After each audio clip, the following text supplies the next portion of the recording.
আমরা সকল বিষয় বিবেচনা করে সিদ্ধান্ত নিয়েছি যে আগামী জাতীয় সংসদ নির্বাচনের দিনেই গণভোটের আয়োজন করা হবে। অর্থাৎ জাতীয় নির্বাচনের মতো গণভোটও ফেব্রুয়ারির প্রথমার্ধে একই দিনে অনুষ্ঠিত হবে। এতে সংস্কারের লক্ষ্য কোনোভাবে বাধাগ্রস্ত হবে না। নির্বাচন আরও উৎসবমুখর ও সাশ্রয়ী হবে। গণভোট অনুষ্ঠানের লক্ষ্যে উপযুক্ত সময়ে প্রয়োজনীয় আইন প্রণয়ন করা হবে। জুলাই সনদের আলোকে আমরা গণভোটের ব্যালটে উপস্থাপনীয় প্রশ্নও নির্ধারণ করেছি। আমি প্রশ্নটি এখন আপনাদের সামনে পাঠ করে শোনাচ্ছি। প্রশ্নটি হবে এরকম: আপনি কি জুলাই জাতীয় সনদ, সংবিধান সংস্কার বাস্তবায়ন আদেশ 2025 এবং জুলাই জাতীয় সনদের লিপিবদ্ধ সংবিধান সংস্কার সম্পর্কিত নিম্নলিখিত প্রস্তাবগুলোর প্রতি আপনার সম্মতি জ্ঞাপন করছেন?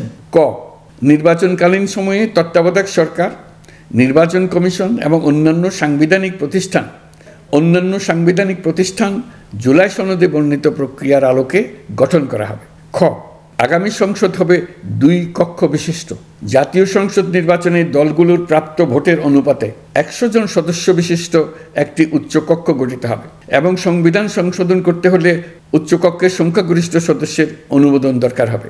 গ, সংসদে নারীর প্রতিনিধি বৃদ্ধি, বিরোধী দল থেকে ডেপুটি স্পিকার ও সংসদীয় কমিটির সভাপতি নির্বাচন, প্রধানমন্ত্রীর মেয়াদ সীমিতকরণ, রাষ্ট্রপতির ক্ষমতা বৃদ্ধি, মৌলিক অধিকার সম্প্রসারণ, বিচার বিভাগের স্বাধীনতা ও স্থানীয় সরকার সহ বিভিন্ন বিষয়ে যে 30টি প্রস্তাবে জুলাই জাতীয় সনদে রাজনৈতিক দলগুলোর ঐকমত্য হয়েছে সেগুলো বাস্তবায়নে আগামী নির্বাচনে বিজয়ী দলগুলো বাধ্য থাকবে। ঘ, জুলাই সনদে বর্ণিত অন্যান্য সংস্কার রাজনৈতিক দলগুলোর প্রতিশ্রুতি অনুসারে বাস্তবায়ন করা হবে।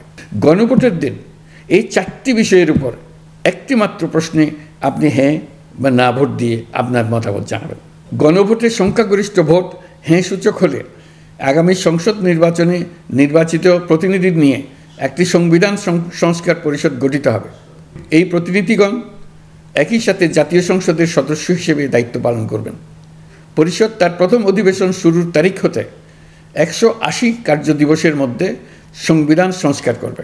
সংবিধান সংস্কার সম্পন্ন হওয়ার পর 30 কার্যদিবসের মধ্যে সংসদ নির্বাচনে প্রাপ্ত ভোটের সংখ্যানুপাতে উচ্চকক্ষ গঠন করা হবে।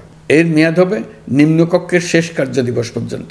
জুলাই সনদ বাস্তবায়নের অঙ্গীকারনামা অনুসারে সংবিধানে জুলাই জাতীয় সনদ অন্তর্ভুক্ত করার ব্যবস্থা গ্রহণ করা হবে। এটিও আজকে অনুমোদিত আদেশে উল্লেখ করা হয়েছে।